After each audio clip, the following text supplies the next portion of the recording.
Naging matensyon ang kaganapan sa pagunita ng Araw ng Paggawa o Labor Day sa primero ho ng buwan ng Mayo matapos magpang-abot ang mga ralista at mga pulis sa ginawa pong rally ng mga manggagawa sa lungsod ng Maynila.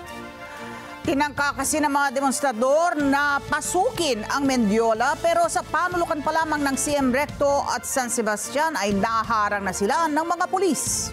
Sinubukan kasi nilang tanggalin ang mga barikada pero nauwi ito sa tensyon kaya't itinuloy pa rin nila ang kanilang programa kung saan inihirit nila ang 200 pisong dagdag sa sweldo ng mga manggagawa. Report mula kay Madeline Villar, Moratilio. Kaliwat ka ng kilos protesta ang inilunsad ng iba't ibang grupo sa Maynila kasabay ng paggunita sa Araw ng Paggawa ngayong Mayo 1. Kaya naman ang mga pulis bantay sarado ang paligid ng Mendiola para hindi malusutan ng mga rallyista.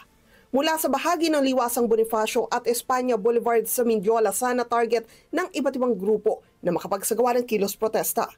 Pero sa panulukan pa lang ng CM Recto at San Sebastian, naharang na sila ng inilatag na barbed wire ng mga pulis. Noong una, sinubukan ng mga rallyista na alisin ang harang pero bigo sila kaya wala silang nagawa kundi hanggang doon na lang magsagawa ng kilos protesta. Panawagan nila 200 pesos na dagdag sahod para makaagapay naman sa mataas na presyo ng bilihin ang mga manggagawa. 1,500. Yan ang sinabi ni NEDA, Secretary, noon, 2018 pa.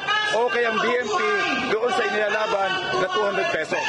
Yun ang kahilingan ng mga manggagawa ngayon dahil mataas na ang presyo ng bilihin, ang taas ng inflation.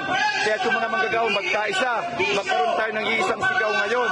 Itaas ang sahod, itigil ang kontraktualisasyon at bigyan ng kalayaan ng mga manggagawa na magtayo ng unyon. Sa bahagi naman ng Liwasang Bonifacio, nagsagawa ng mapayapang kilos protesta ang mga miyembro ng Universal Guardians Brotherhood para ipanawagan ang malinis at tapat na halalan ngayong midterm elections.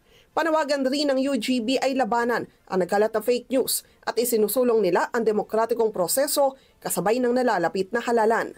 Sa pagtaya ng Manila Police District na sa 4 hanggang 5,000 sa kabuuan ang rallyista sa Maynila ngayong araw. Sa kabila ng bahagyang tensyon, naging payapa naman ang kilos protesta at nag-disperse na rin sila bandang 1:00 ng hapon. Naging mapayapa naman yung rally ng mga grupo na nagdaos ng kanilang programa dito sa may area ng San Sebastian.